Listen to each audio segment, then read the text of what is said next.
Good morning plus two class. Last video में हम discuss कर रहे थे about structure of mRNA.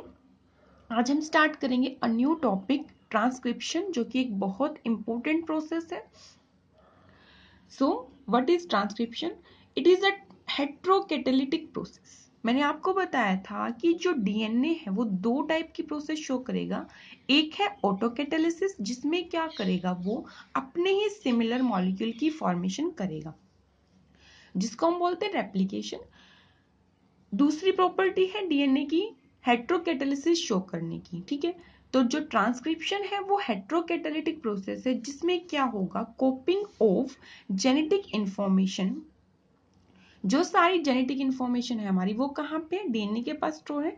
So DNA की एंटीसेंस और वी कैन से टेम्पलेट और नॉन कोडिंग स्ट्रैंड है जो डीएनए की, उसकी जो सारी इंफॉर्मेशन है उसकी क्या की जाएगी, कॉपी की जाएगी किसमें, आरएनए की मॉलिक्यूल में। ठीक है, सो डीएनए से एमआरएनए बनने की प्रोसेस है जो, उसको हम बोलते हैं ट्रांसक्रिप्शन। और इसके लिए हम डीएनए की एंटीसेंस, टेम्पलेट और जिसको हम नॉन कोडिंग स्ट्रैंड बोलते हैं उसका यूज करेंगे। ठीक है, सो एमआरएनए कौन सी स्ट्रैंड पे बनेगा, टेम्पलेट स्ट्रैंड पे। टेम्पलेट स्ट्रैंड है जो, उसकी डायरेक्शन 3 प्राइम से 5 प्राइम हो गई।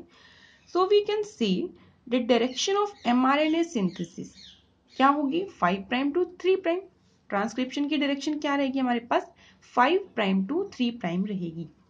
देखिए, ये हमारे पास 3 प्राइम से 5 प्राइम डायरेक्शन की डीएनए की स्ट्रैंड है, जिसके सामने क्या बना है, आरएनए की स्ट्रैंड बन रही है।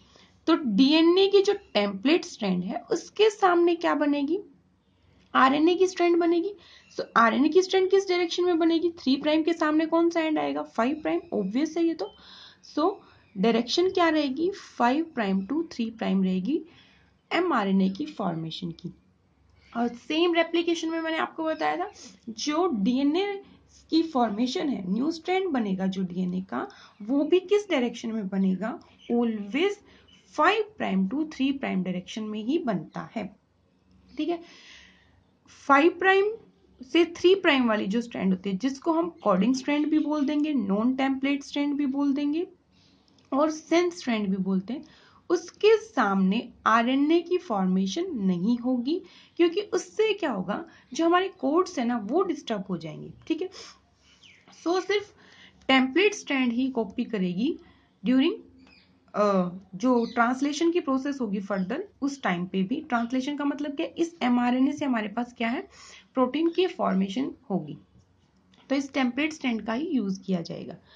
अब देखो, यहाँ पे हमने बना दिया 5 प्राइम से 3 प्राइम डायरेक्शन में डीएन आरएनए। अब इस आरएनए का यूज किसके लिए करेंगे हम, प्रोटीन की सिंथेसिस के लिए किया जाएगा। तो इसके जो सारे कोड्स हैं उनको रीड किया जाता है। ठीक है, अब इसके जो कोड्स हैं, एमआरएनए के कोड हैं, वो मैच करते हैं किससे, 5 प्राइम से 3 प्राइम वाली डायरेक्शन की जो स्ट्रैंड होती है, जिसको हम बोलते हैं कोडिंग स्ट्रैंड। डीएनए की कोडिंग स्ट्रैंड है जो, ठीक है, उसके साथ इसके कोड मैच करेंगे। सिर्फ क्या डिफरेंस रहेगा, थायमिन के प्लेस पे यहाँ यूरेसिल रहेगा। और ट्रांसलेशन है जो, जिसको हम बोलते हैं प्रोटीन सिंथेसिस, उसके लिए सबसे इंपॉर्टेंट बात ही ये है कि जहां पे एमआरएनए से किसकी सिंथेसिस होती है, प्रोटीन की ना, तो कोड्स जो हैं वो किसके यूज किए जाएं, कोडिंग स्ट्रैंड वाले के। ठीक है, तो कोडिंग स्ट्रैंड के कोड्स कैसे मिल पाएंगे, देखो 3 प्राइम के पास था टी, थायमिन। 5 प्राइम पे क्या आएगा, एडेनिन आएगा। 5 प्राइम पे देखो यहाँ पे भी क्या है, एडेनिन है। सेम यहाँ पे एडेनिन, इसके सामने क्या है, यूरेसिल, और यहाँ पे आया थायमिन। तो ये तो कॉम्प्लीमेंट्री हो गया एक दूसरे के, ये तो हम समझते हैं, उसके अगेंस्ट ही आएगा।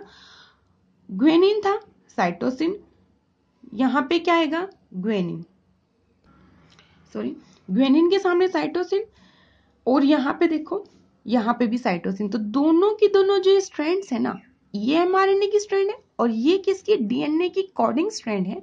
इन दोनों का सीक्वेंस मैच होना चाहिए।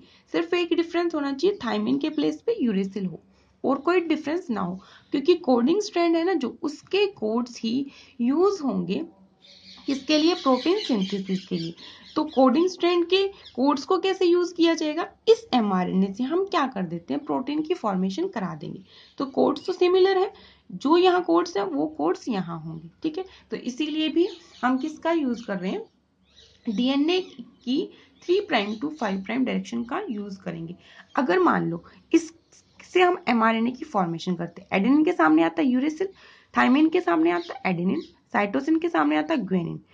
अब इसकी डायरेक्शन और इसकी जो इसके कोड्स हैं और इसके कोड्स हैं एक दूसरे के साथ बिल्कुल भी मैच नहीं हो रहे ना, तो यहाँ पे प्रोटीन की फॉर्मेशन की जो प्रोसेस है वो कोडिंग स्ट्रैंड की ना होती, वो किससे मैच हो रहे हैं? नॉन कोडिंग स्ट्रैंड के साथ मैच हो रहे हैं, और प्रोटीन की जो फॉर्मेशन है वो सही से यहाँ पे नहीं हो सकती। एक तो ये रीजन है। दूसरा रीजन हम क्या दे रहे हैं? दूसरा क्वेश्चन है हमारे पास, why both the strands are not copied during transcription. एक ही स्ट्रैंड का यूज कर रहे हैं। देखो, अगर दोनों की दोनों स्ट्रैंड टेम्पलेट की तरह एक्ट कर रही, टेम्पलेट का मतलब क्या है? जिससे हमारे पास किसकी फॉर्मेशन होगी? mRNA की फॉर्मेशन होगी। तो क्या होगा? दो स्ट्रैंड से क्या बनते हैं? दो तरह के mRNA बनते हैं, मतलब दो तरह के सीक्वेंस बन जाते हैं, और आरएनए के मॉलिक्यूल्स यहाँ पे क्या हो जाते हैं? डिफरेंट सीक्वेंस के साथ हो जाते हैं, ठीक है। कैसे होगा? देखो, मान लो हमारे पास था ये एक स्ट्रैंड जिसके पास है सीक्वेंस TAC, ठीक है, जिसकी डायरेक्शन है 3 प्राइम टू 5 प्राइम। ये डीएनए की स्ट्रैंड है, इसकी डायरेक्शन ये है। अब इसके सामने mRNA बना होगा 5 प्राइम टू 3 प्राइम डायरेक्शन वाला। थाइमिन के सामने क्या आया होगा? एडेनिन। एडेनिन के सामने यूरेसिल आएगा, क्योंकि आरएनए के केस में थाइमिन नहीं होगा। साइटोसिन के सामने आता ग्वानिन। अब दूसरी स्ट्रैंड है डीएनए की 5 प्राइम टू 3 प्राइम, जिसके पास है एडेनिन, थाइमिन और ग्वानिन। अब इसके सामने अगर हमारे पास आरएनए का मॉलिक्यूल बनता, देन क्या होता? एडेनिन के सामने क्या आएगा? यूरेसिल, थाइमिन के सामने एडेनिन, ग्वानिन के सामने साइटोसिन आता। इसका कोड देखो क्या बना है? AUG, और इसका कोड क्या बना है? UAC। तो दो आरएनए बन गए हमारे पास, और दोनों का क्या है? सीक्वेंस है जो कोड्स का, मतलब जो बेस पेयर का सीक्वेंस है वो क्या है? डिफरेंट है ना, एक दूसरे से डिफरेंट है। तो mRNA है जो, वो क्या करता है? प्रोटीन की फॉर्मेशन करेगा। हमारी बॉडी का सबसे इंपॉर्टेंट काम क्या है? लास्ट जो मेन स्टेप है वो क्या करना है? प्रोटीन की फॉर्मेशन करना है। अगर दो mRNA बनेंगे तो वो क्या करेंगे? दो डिफरेंट टाइप के मॉलिक्यूल्स के लिए प्रोटीन की दो डिफरेंट टाइप के प्रोटीन की मॉलिक्यूल्स की फॉर्मेशन कर देंगे, जिसमें से एक तो रहेगा करेक्ट सीक्वेंस के साथ, और एक क्या होगा? उसके अपोजिट सीक्वेंस के साथ होगा। तो ये तो हमें नहीं रिक्वायर्ड है, तो दो प्रोटीन्स के डिफरेंट मॉलिक्यूल्स हमें रिक्वायर्ड नहीं है। इसीलिए क्या होता है, जो हमारी जेनेटिक इंफॉर्मेशन की मशीनरी है वो खराब ना हो, सही से काम हो, तो क्या होगा? सिर्फ एक ही स्ट्रैंड है जो 3 प्राइम टू 5 प्राइम डायरेक्शन की, उसके सामने क्या होता है? mRNA की फॉर्मेशन होगी। ये बात आप ध्यान रखेंगे, ठीक है। सेकेंड रीजन क्या है? Two RNA molecules, if produced simultaneously, would be complementary to each other. अब देखो, एक के सामने क्या आया? U के सामने क्या आएगा? A, G के सामने आया C। तो एक दूसरे के साथ क्या है? कॉम्प्लीमेंट्री है। और जहां कहीं भी कॉम्प्लीमेंट्री आ गई, कॉम्प्लीमेंट्री का मतलब क्या है? एक दूसरे के को कंप्लीट करने का काम करें। मतलब एडेनिन आया तो यूरेसिल उसके सामने। तो ये जो आरएनए बनेंगे ना हमारे पास, दो अगर आरएनए बन जाते, दोनों स्ट्रैंड आरएनए बना लेती, तो क्या होता? ये दोनों के दोनों आरएनए की टेंडेंसी होती कि वो दोनों के दोनों क्या बना ले? डबल स्ट्रैंडेड आरएनए की फॉर्मेशन कर ले, ठीक है। क्योंकि आपस में बेस पेयर है, बेस पेयर क्या करेंगे? हाइड्रोजन बॉन्डिंग से कनेक्ट होने का काम करेंगे। तो इससे हमारे पास डबल स्ट्रैंडेड आरएनए की फॉर्मेशन होती, और डबल स्ट्रैंडेड आरएनए बन जाता, तब हमारे पास प्रोटीन की फॉर्मेशन ना हो पाती, मीन्स ट्रांसलेशन की प्रोसेस नहीं हो सकती थी, है ना। क्यों नहीं हो सकती थी ट्रांसलेशन की प्रोसेस? क्योंकि ट्रांसलेशन की प्रोसेस करने के लिए हमें सिर्फ एक स्ट्रैंड ही रिक्वायर्ड है आरएनए का, दो स्ट्रैंड रिक्वायर्ड नहीं होते, ओनली वन स्ट्रैंड, ठीक है।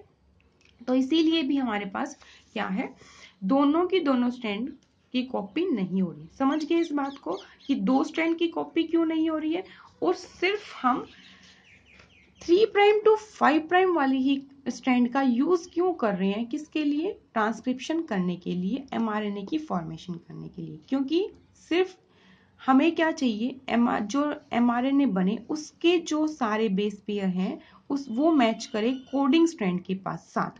कोडिंग स्ट्रैंड ऑफ डीएनए कौन सी है हमारे पास, 5' टू 3', तो इसके साथ इसके मैच करेंगे। सिर्फ एक डिफरेंस है, यहाँ पे यूरेसिल का डिफरेंस है, बाकी बिल्कुल सिमिलर रहेगी सीक्वेंस। ठीक है, सो आज के लिए हम बस इतना ही करेंगे। Okay, thank you.